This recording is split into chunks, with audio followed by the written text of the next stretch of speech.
It's strange how life works sometimes. You think you have everything figured out, that you've cracked the code to happiness and love. You walk around with your chest out, your heart full, believing you're one of the lucky ones who has found the one. Then, out of nowhere, life hits you like a storm you never saw coming, turning everything you believed into a cruel joke. My name is Amanda, and trust me, I was that girl, the one who thought she had it all figured out. I believed in love, the promises of forever and happily ever after. I thought love was the answer to every question life could throw at me. How naive I was. If you had told me a year ago that I'd be sitting here, reflecting on a life that feels like it belongs to someone else, I would have laughed in your face. Not just laughed, I would have dismissed you entirely, told you that you didn't know what you were talking about.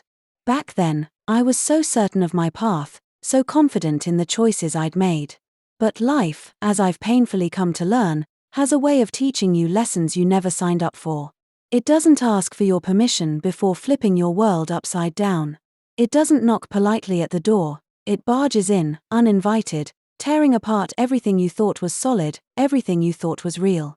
It doesn't matter how much you plan or how much you love, life has its own agenda.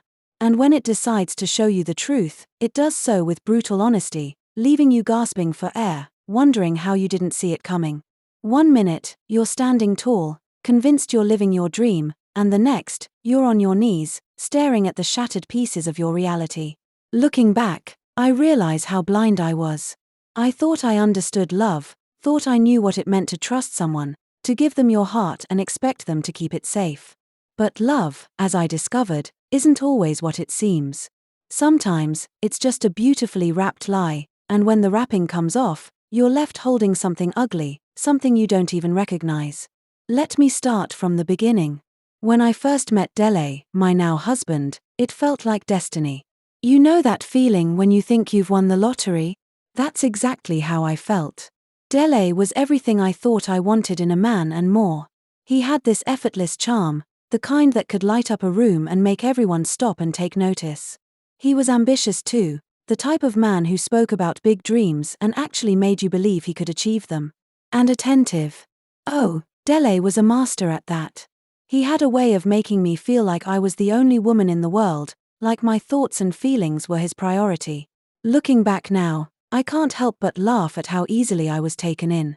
But in those early days, I didn't see any of the red flags. To me, Dele was perfect. He was the kind of man that other women envied, the one they would nudge their friends about and whisper, "That's husband material right there." When we were together, I felt like I had a treasure that others could only dream of finding. He made me feel safe, valued, and loved, or at least, that's what I thought. The way he held my hand in public, the sweet texts he sent me during the day, the way he remembered even the smallest details about our conversations, it all felt so genuine, so real. Dele was the total package, and I couldn't believe my luck. But here's the thing about luck, it's often too good to be true. Beneath Dele's smooth exterior was a man I didn't really know. A man who lived a life of lies so well crafted that even I, the woman who thought she knew him best, couldn't see the cracks. It wasn't just little white lies or harmless secrets. No, Dele's deceptions ran deep. And the worst part? He was so good at hiding them that, for a long time, I didn't even realize I was being played. I was so blinded by the image of him I had created in my mind that I ignored the signs, the subtle hints that the man I thought was my soulmate might not be who he claimed to be. Thinking back on it now, I wonder how I didn't see through the facade sooner. But when someone gives you the illusion of everything you've ever wanted, it's hard to imagine that it's all just smoke and mirrors. It was a few months before our wedding when the truth about Dele came crashing down on me like a tidal wave I never saw coming. Before that moment, I thought I knew the man I was going to spend the rest of my life with. I thought I understood the person who looked me in the eye and promised me forever. But life has a way of pulling back the curtain, showing you what you were too blind, or perhaps too trusting, to see. It all started one quiet evening. Dele had left his phone charging in the living room while he stepped out to take a call. Normally, I wouldn't have given his phone a second glance, it wasn't like me to snoop. But that evening, something felt off. Call it intuition, call it curiosity, call it whatever you like, but something whispered to me, check his phone. At first, I hesitated. After all, Trust is the foundation of any relationship, right? What kind of woman goes through her fiancé's phone just weeks before their wedding? But that nagging feeling wouldn't go away. It grew louder, more insistent, until I finally gave in. I reached for the phone, my fingers trembling as I unlocked it with the passcode I had casually learned months before. I told myself I was being paranoid, that I wouldn't find anything, that I was just letting wedding stress get to me. But the moment I opened his messages, my world began to unravel. There they were, texts with multiple women. At first, I tried to convince myself they were harmless, maybe old conversations he'd forgotten to delete. But as I scrolled further, the truth became undeniable. Some of the texts were explicit, filled with words and images that made my stomach churn. Others were subtler but no less damning, flirty exchanges, pet names, promises to meet up. Each message felt like a knife slicing through the fabric of the life we were building together. This wasn't just a mistake or a misunderstanding. This was betrayal. I remember sitting there, my heart pounding so loudly I could barely hear my own thoughts. My hands shook as I read through message after message, each one a reminder that the man I loved, the man I thought I knew, was living a double life.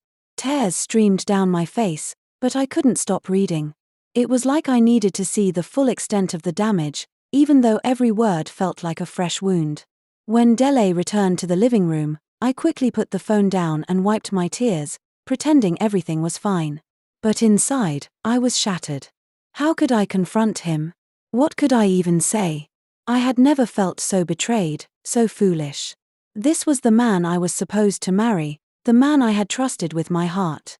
And now, just months before our wedding, I was faced with the painful reality that the foundation of our relationship was built on lies.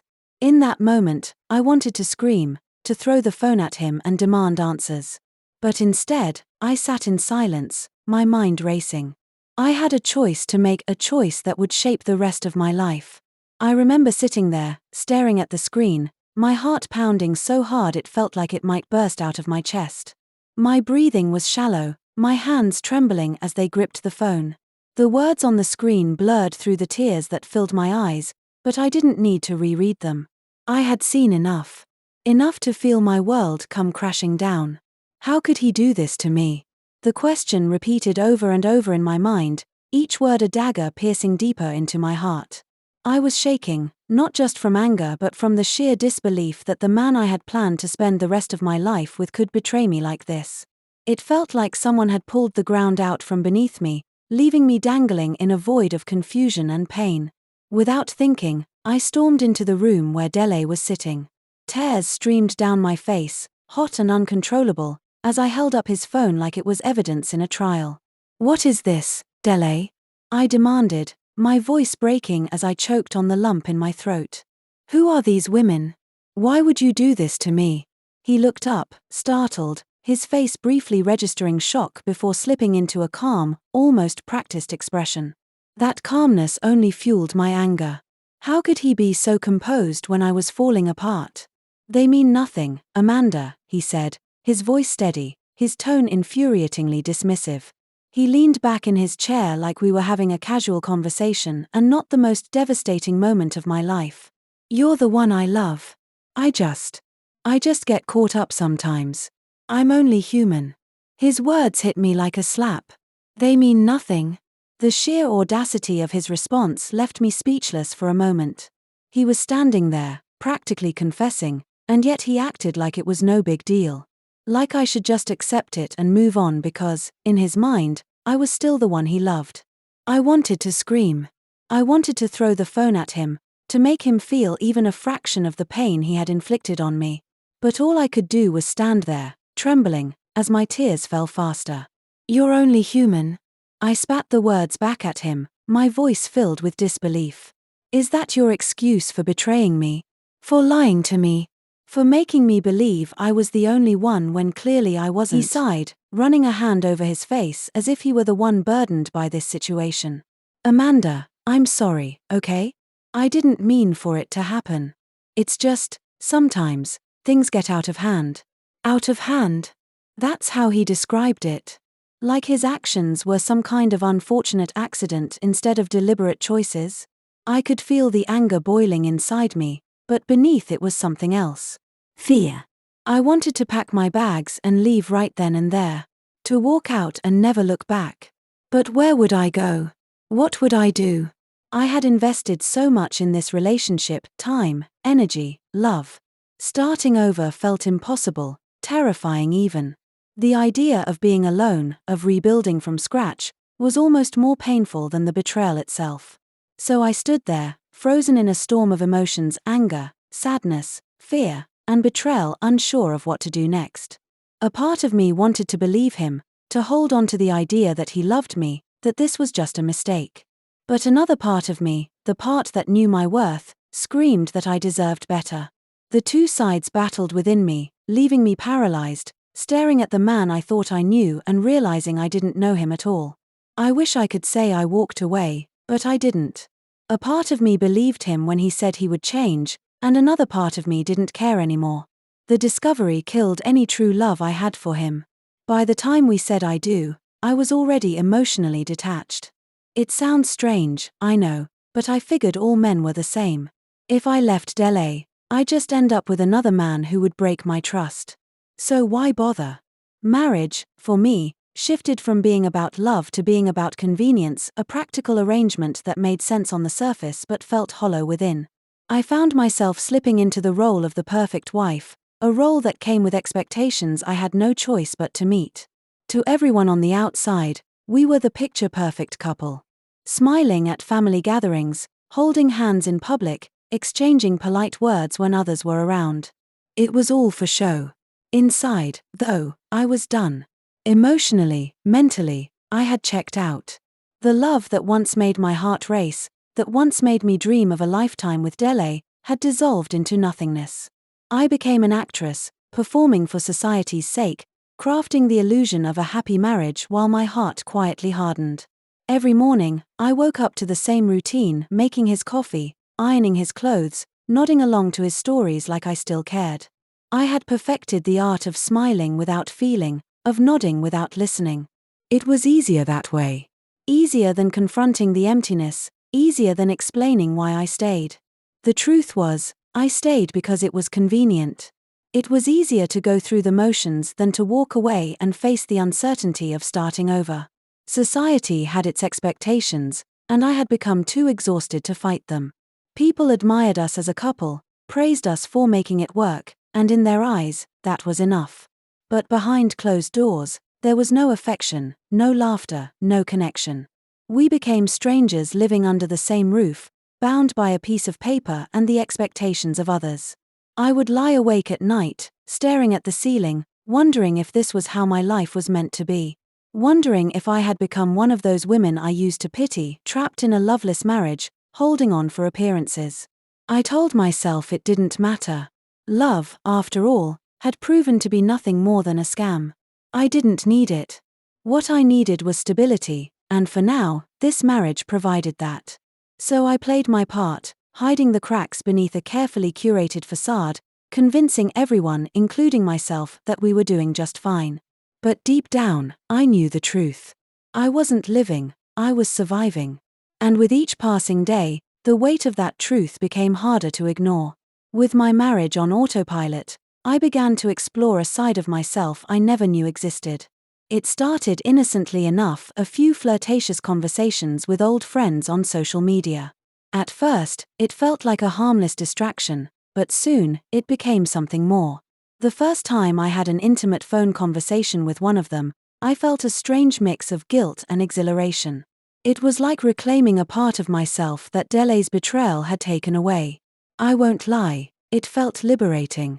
For once, I wasn't the victim of someone else's lies. I was the one in control, calling the shots, deciding how far I wanted to go.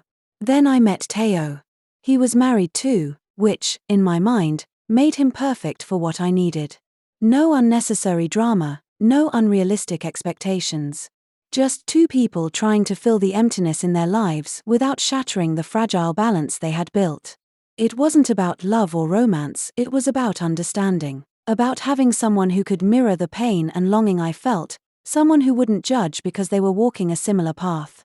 Teo and I started chatting daily, our conversations filled with laughter, teasing, and a level of emotional intimacy I hadn't felt in years. I told him about my plan to lose weight, joking that the unveiling of the new me next year would be worth the wait. "Why wait till next year?" he teased one night during a call. "Because I want to be perfect for you," I replied, laughing but meaning every word. Deep down, I knew what I was doing was wrong, but I justified it by telling myself that Dele deserved it. He had shattered my trust, and this was my way of taking back my power. Having an affair with a married man came with its own set of rules. We both had something to lose, so there was no room for carelessness. We kept things discreet, meeting only in secluded places and using burner phones for communication. Teo was different from Dele in so many ways. He listened to me, made me feel valued, and reminded me that I was still desirable. It was ironic, here I was, finding solace in another woman's husband because my own had failed me. As for Dele, my husband, he lived blissfully unaware of the life I had started to carve out for myself. In his mind, our marriage was fine. He thought I had forgiven him, that we had moved past the betrayal, and that everything was back to normal. Little did he know, I was merely playing my role in the elaborate charade we called our marriage. Over time, I stopped seeing Dele as a partner. He became more like a roommate, someone I shared a house with, shared responsibilities with, and occasionally shared a bed with. The bond we once had, the connection that made us dream of forever, was long gone. I didn't hate him. Hate required too much energy, and I had none left to give. But love, that was even further out of reach. What remained between us was a hollow shell of what once was. We exchanged pleasantries, kept up appearances, and went through the motions of a married couple.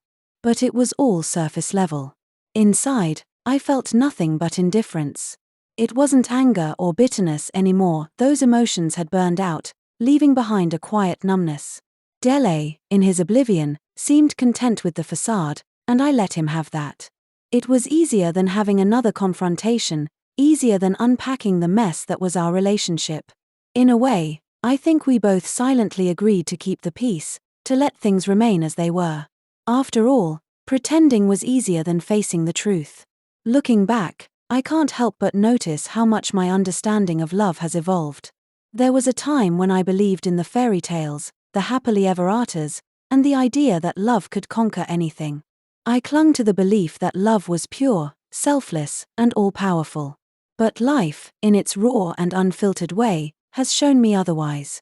Love, as I once knew it, is nothing more than a scam, a carefully crafted illusion that blinds you until the truth crashes down. I've come to see love as a game, one where the person who cares the least always holds the upper hand. It's a power dynamic, a delicate balance of giving and withholding, where vulnerability often leads to pain. The more you give, the more you risk losing yourself. And I've vowed never to lose myself again. What's surprising, though, is how this realization has reshaped me. I no longer view myself as a victim of circumstance or betrayal. If anything, I've found a strange sense of empowerment.